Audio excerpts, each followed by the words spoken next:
The heaviest game I've ever reviewed on this channel is Feudum.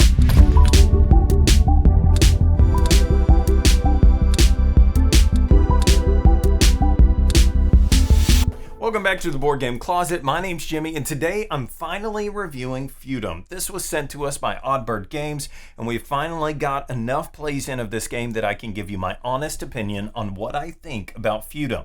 Now, if you're new to the channel and you haven't subscribed, click the button, and every week we're going to give you a video review about a board game and give you our simple buy it, play it, hate it rating.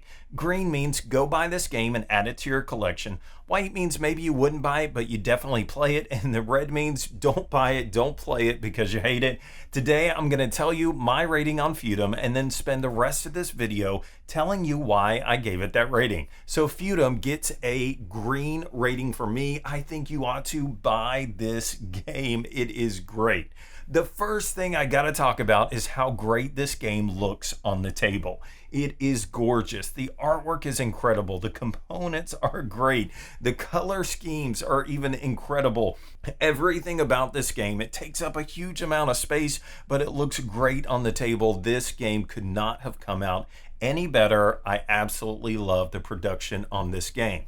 Now, how does the game play? I said in the introduction that this is the heaviest game I've ever reviewed on this channel, and you can go look that up on BGG compared to all the other board games that I've talked about, and you can, in fact, guarantee that this is the heaviest game, and I absolutely love it. Now, I love it for a couple reasons, and one of the reasons that I told you to go buy this game, I say buy this game if you like heavy games and if you have a gaming group to play this with, because you might be in a situation where you love heavier games, but if you don't have a group of people to play it with often, this one might not hit the table because of the how long it takes to teach people how to play the game and how long it actually takes to play the game. It is a little bit heavier, but if you like heavy games, you have a game group to play with, then you have to get this game. I feel like there is a space on your shelf that this game needs to be in because it's that great of a game.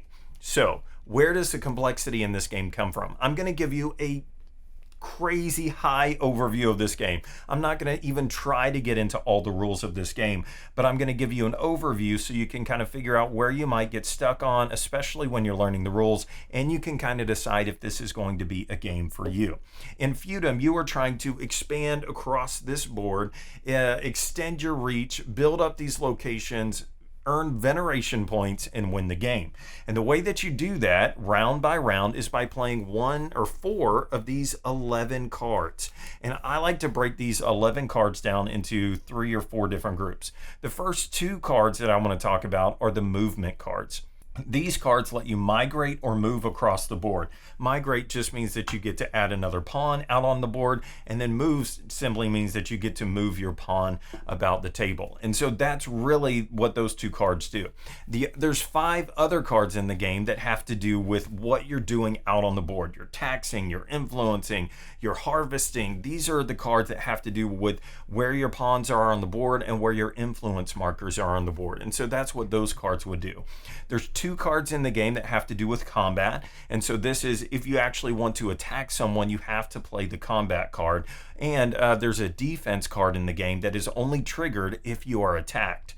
And then there's 2 other cards in the game that are probably the most played cards out of all of them. One is the repeat card, and so this allows you to repeat a card that you previously played. And then the last card, the most played card in the entire game, is the guild card. And that has to do with these 6 guilds that are on the outside of the board that create this cyclical economy, meaning that one guild pushes to another guild, pushes to another, and it makes this economy that moves across the board. Now, this is the spot where most of the rules come in, and a lot of people complain about the complexity of these rules. So when you're learning the game, if you'll take some extra time to learn how each one of these guilds interact with the next one, then I think it's going to make your understanding of the game really simple. And so if you just understand how they interact with each other, then you'll get it. And so really the game comes down to these 11 cards that you can play, and there are some added bonuses. If you have a matching pawn on the board that matches with the card that you play, you might get some kind of an added bonus, or it might do something a little bit better. So just these 11 cards, these 6 guilds that you do, and that's really pretty much it. Now, you earn points in the game every single round when you're doing things on the board, like pushing and pulling from these guilds. And then you also earn points at the end of every epoch. Epochs are rounds of the game. So basically there's like 4 rounds of the game, and then when the 5th epoch triggers, that's the end of the game. You do final scoring. And so you'll earn points during the rounds, at the end of the rounds, and then at the end of the game based off of royal writs that you've gotten and locations that you've expanded to. There's a number of different ways to score points in the game, but basically you are rewarded when you are moving this economy around the board, when you are upgrading locations on the board, and when you are spreading out. So if you are able to do that, use the guilds, expand, upgrade, then you're going to earn a lot of points throughout the game. And so the complexity really comes through the cards and the guilds, but they do an incredible job on this player aid card. And the more that I played this game, the more that I understand how great this is. And so if you'll just take your time, everything that you need is on this card. It tells you how a round is played. It tells you how you score points, whether that's immediately or the end of an epoch or the end of a game. And then it tells you how you get to use each one of these guilds. And of course, it tells you what each of these cards do, what their bonuses are. So are there a lot of rules? Yes. Is there a lot going on in the game? Yes. Is it rewarding? Totally. Let me quickly tell you about my roller coaster emotions of how I went with this game. First time we played it, we thought, wow, that's a lot of rules. There's so much to this game.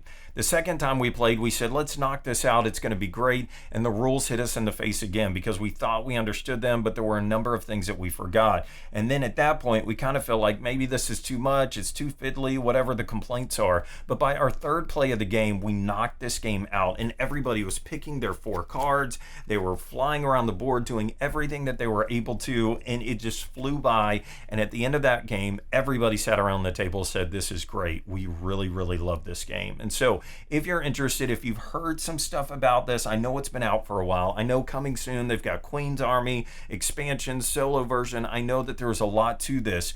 So if you've heard about it and you've been on the edge wondering whether or not you should buy this game, like I said, if you like heavy games and you have a game group to play it with, go get this game. You need it in your collection. All right, that's it. So if you like it, go buy this game. And I would love to know in the comments if you played this game and what your thoughts are. Is it too heavy for you? What do you think?